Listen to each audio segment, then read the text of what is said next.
Welcome to our channel Edu Home. आज मैं आप लोगों के बीच में पादपों में पोषण चैप्टर से सम इम्पॉर्टेंट ऑब्जेक्टिव फैक्ट्स लेकर आया हूँ, जो कि आने वाले एग्जामिनेशन के लिए बहुत इम्पॉर्टेंट है। जैसा कि हम लोगों ने पिछले वीडियो में पादप हार्मोन से रिलेटेड ऑब्जेक्टिव फैक्ट्स पढ़ाई किया था, और अब इस वीडियो में न्यूट्रिशन इन प्लांट्स के बारे में जानेंगे। तो आइए शुरू करते हैं आज का वीडियो। तो आज के वीडियो में सबसे पहला पॉइंट, स्वपोषी जीव के अंतर्गत कौन आते हैं।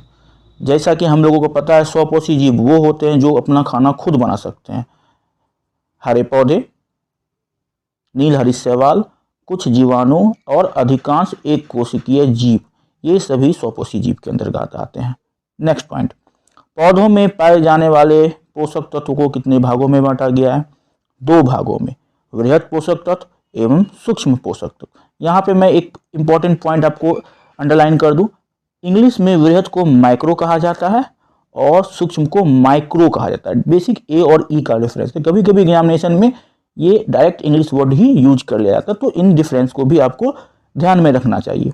तो आइए नेक्स्ट क्वेश्चन के बारे में जानते हैं। वृहद पोषक के अंतर्गत पादपों में शुष्क पदार्थ की सांद्रता कितनी होनी चाहिए? एक इंपॉर्टेंट क्वेश्चन, ये होनी चाहिए 1 से 10 मिलीग्राम प्रति लीटर। ओके, नेक्स्ट क्वेश्चन, सूक्ष्म पोषक के अंतर्गत पदार्थ में शुष्क पदार्थ की सांद्रता कितनी होनी चाहिए? 0.1 mg पर लीटर या उससे कम। तो आइए शुरू करते हैं नेक्स्ट क्वेश्चन। वृहद पोषक के अंतर्गत आने वाले तत्व हैं carbon, hydrogen, oxygen, phosphorus, sulphur, potassium, calcium और मैग्नीशियम। ये सारे इंपॉर्टेंट जो तत्व हैं, ये वृहद पोषक के अंतर्गत आते हैं। कभी कभी एग्जामिनेशन में आपको इनमें से कोई भी एक ऑप्शन में रहेगा और बोलेगा इनमें से कौन से तत्व जो हैं वृहद पोषक के अंतर्गत है, तो आपको उनमें से पिक आउट करके इनमें सही टिक लगाना होता है आपको। तो आइए शुरू करते हैं नेक्स्ट क्वेश्चन। सूक्ष्म पोषक के अंतर्गत आने वाले तत्व हैं लोहा, मैग्नीज, तांबा, मोलिब्डेनम, जिंक, बोरोन, क्लोरीन, निकल। ये सभी तत्व सूक्ष्म पोषक तत्व के अंतर्गत, क्योंकि इनकी जरूरत पौधों में बहुत कम मात्रा में होती है, इसीलिए इसे सूक्ष्म पोषक तत्व कहते हैं। पौधों में किस तत्व की अनिवार्यता सर्वाधिक मात्रा में होती है? Very important question, nitrogen. तो नेक्स्ट क्वेश्चन, नाइट्रोजन मुख्यतः किन का मुख्य घटक होता है? तो नाइट्रोजन मुख्यतः प्रोटीन का घटक होता है। बहुत सारे एग्जामिनेशन में पूछा गया क्वेश्चन, न्यूक्लिक अम्ल का एवं विटामिन और हार्मोन का इंपॉर्टेंट घटक होता है। नेक्स्ट क्वेश्चन, पौधों में प्रोटीन संश्लेषण तथा रंध्रों के खुलने और बंद होने के लिए किस तत्व की आवश्यकता होती है? वेरी इंपॉर्टेंट क्वेश्चन, पोटेशियम की आवश्यकता होती है रंध्रों के खुलने के लिए और बंद होने के लिए, साथ ही साथ प्रोटीन संश्लेषण के लिए। नेक्स्ट क्वेश्चन, पौधों में पोटेशियम का अवशोषण किस रूप में होता है? ये होता है आपको K+ आयन के रूप में पोटेशियम का अवशोषण। उसके बाद नेक्स्ट क्वेश्चन, पौधों में कैल्शियम का अवशोषण किस रूप में होता है? तो Ca2+ आयन के रूप में। ओके, इंपॉर्टेंट पॉइंट ध्यान में रखिएगा। नेक्स्ट क्वेश्चन, कौन सा तत्व पादपों में प्रकाश संश्लेषण तथा श्वसन की क्रिया की एंजाइमों को सक्रियता प्रदान करता है? इसकी आंसर होगा मैग्नीशियम।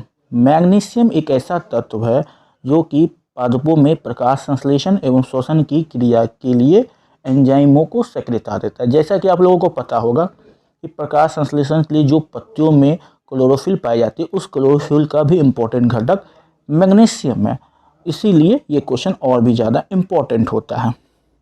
नेक्स्ट क्वेश्चन, कौन सा तत्व क्लोरोफिल की संरचना का संघटक है और राइबोसोम के आकार को बनाए रखने में भी सहायक है? ये मैग्नीशियम। वेरी इंपॉर्टेंट क्वेश्चन, पादपों में कौन सा तत्व डीएनए तथा आरएनए के संश्लेषण में शामिल होता है? मैग्नीशियम। मैग्नीशियम एक ऐसा तत्व है जो डीएनए तथा आरएनए के संश्लेषण में शामिल होता है। नेक्स्ट क्वेश्चन बात करते हैं, पादप में ऑक्सीजन संश्लेषण में कौन सा तत्व सहायक होता है? ऑक्सीजन के संश्लेषण में कौन सा तत्व सहायक होता है? तो वो होता है जिंक। जिंक एक ऐसा तत्व है जो कि ऑक्सीजन के संश्लेषण में सहायक होता है। आइए नेक्स्ट क्वेश्चन, प्रकाश संश्लेषण में जल विखंडन हेतु किसकी आवश्यकता होती है? क्लोरीन की। वेरी इंपॉर्टेंट पॉइंट आपके एग्जाम के लिए। क्लोरीन एक ऐसा तत्व है जो जल के विखंडन के लिए आवश्यक है। नेक्स्ट क्वेश्चन, पादपों के समग्र उपापचय के लिए अनिवार्य तत्व है कॉपर। ओके, नेक्स्ट क्वेश्चन, पादपों में किस सूक्ष्म पोषक तत्व की जरूरत अन्य तत्वों की अपेक्षा अधिक होती है? लोहा। लोहा की आवश्यकता जो है, ऐसा एक सूक्ष्म पोषक तत्व है लोहा जो कि पौधों में सबसे ज़्यादा जरूरत होती है जिसकी। क्लोरोफिल के निर्माण के लिए किस एंजाइम की जरूरत होती है? Catalyse enzyme. एक वेरी इंपॉर्टेंट पॉइंट और वेरी इंपॉर्टेंट क्वेश्चन कि कैटेलाइज एंजाइम का उपयोग किसके निर्माण के लिए होता है? तो क्लोरोफिल के लिए। ओके, नेक्स्ट क्वेश्चन, पादपों में कोशिका विभाजन के दौरान कोशिका भित्ति के संश्लेषण में किसका उपयोग होता है? तो वो है कैल्शियम का। इंपॉर्टेंट पॉइंट कि पादपों में कोशिका भित्ति के संश्लेषण में किसका उपयोग होता है? कैल्शियम का। नेक्स्ट क्वेश्चन, कौन सी गैस पौधों में सीधे रूप में उपलब्ध नहीं होती है? नाइट्रोजन।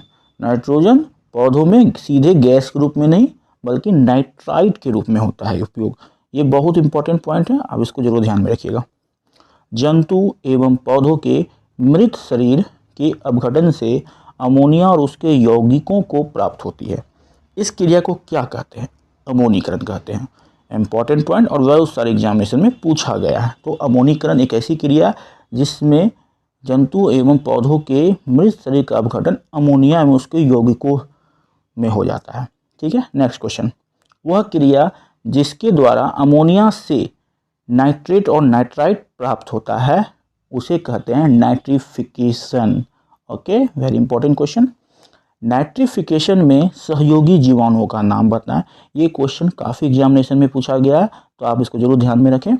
नाइट्रोसोमोनस एक ऐसी जीवाणु है, और नाइट्रोकॉकस और नाइट्रोबैक्टर, ये तीनों जीवाणु जो कि नाइट्रिफिकेशन में सहयोगी होते हैं।